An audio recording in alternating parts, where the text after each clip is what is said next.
Today, a buzz about Alex Pereira and Polyana is trending on social media.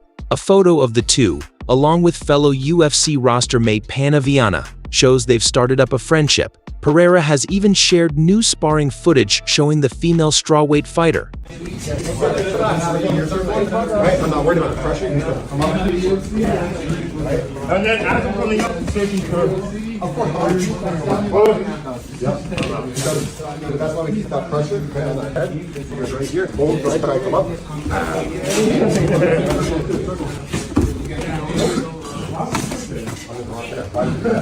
So a guy's not going to do that.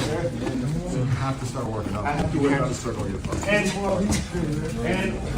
I'm also using my circling strategy to make that.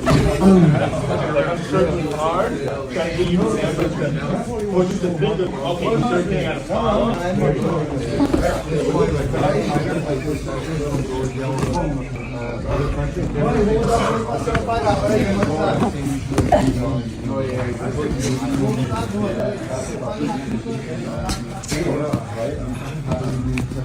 Following Dana White's announcements at UFC 298 that Pereira would be defending his light heavyweight title against Jamal Hill in the main event of UFC 300 on April 13th, there has been some fan backlash.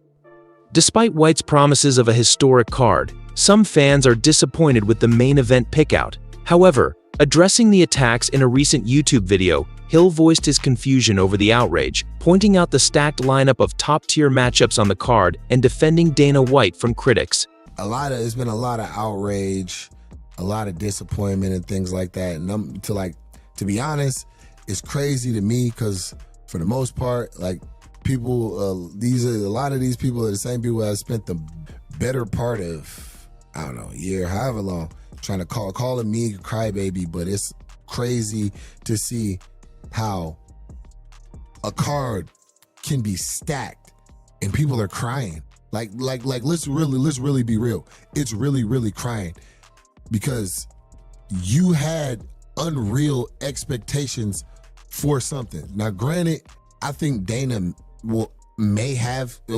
did overstep with some of the comments that he made, but he had every intention on delivering on those comments. As you know, anybody who's followed the UFC for some time, whenever Dana tries to tell you he's trying to deliver something, he wouldn't talk like that if he wasn't trying to deliver something that you people would feel is mind-blowing or otherworldly. In a recent YouTube video, Demetrius Johnson gave his candid thoughts on the Volkanovski versus Tporia rematch.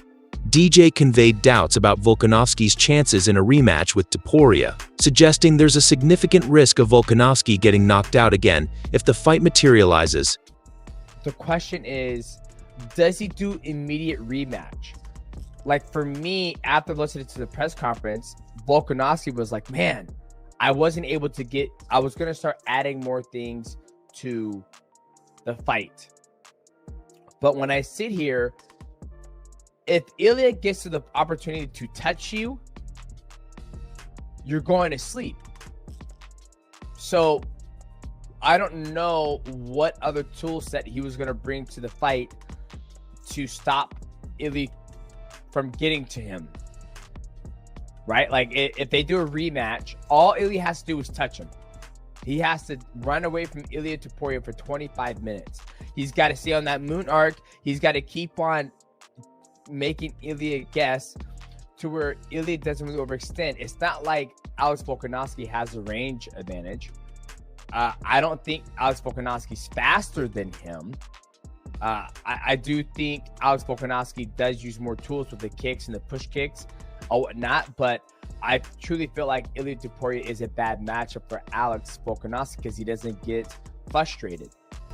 After a brief break from podcasts, Dana White returned to the scene.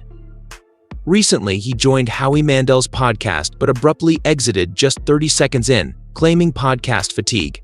However, just 1 week later, Dana made a surprising return, appearing on Games with Names hosted by Julian Edelman.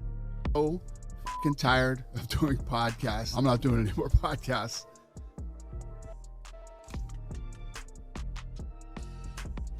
What's up, buddy? Thanks for joining us, man. No, thanks for having me. Man, Tyron Woodley has accused Strickland of dishonesty following Strickland's brutal beatdown of Sneo.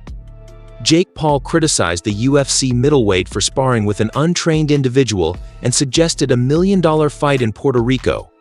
While Strickland initially seemed intrigued, he later rejected the idea due to possible legal ramifications from the UFC.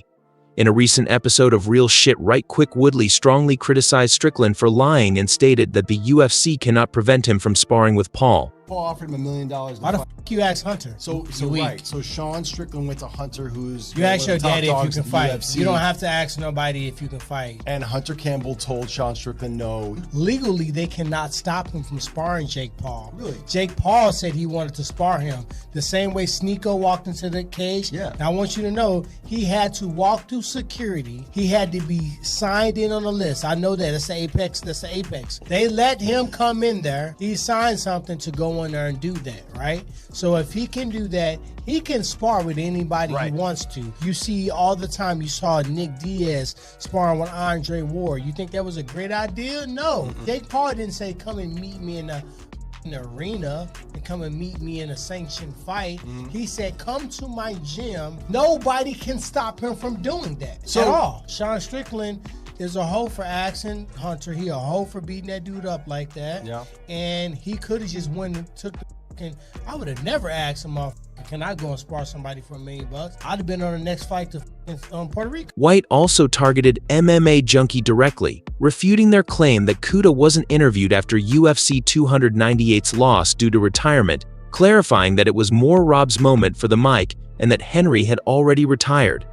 He further criticized Yahoo Sports for perpetuating the fake HZVs. Hamza fight story, highlighting the deteriorating state of media truth in MMA coverage. Viral, the UFC CEO took to his Instagram stories, shutting down the rumors and taking a shot at MMA media, writing, "Not happening, it was a fake post. All the MMA media that ran with it are the problem, absolute clowns." White also took shots at MMA Junkie specifically for reporting that Cejudo wasn't interviewed after UFC 298's loss because he quote-unquote already retired once. To which Dana responded writing, "More piece of shit clickbait. What I said was it was Merab's time for the mic. Huge win for him and Henry already retired. Media facepalm." Followed up with Yahoo Sports also ran the fake Izzy vs. Hamzat fight. Yahoo Sports ran a fake story. Yahoo Sports. That's how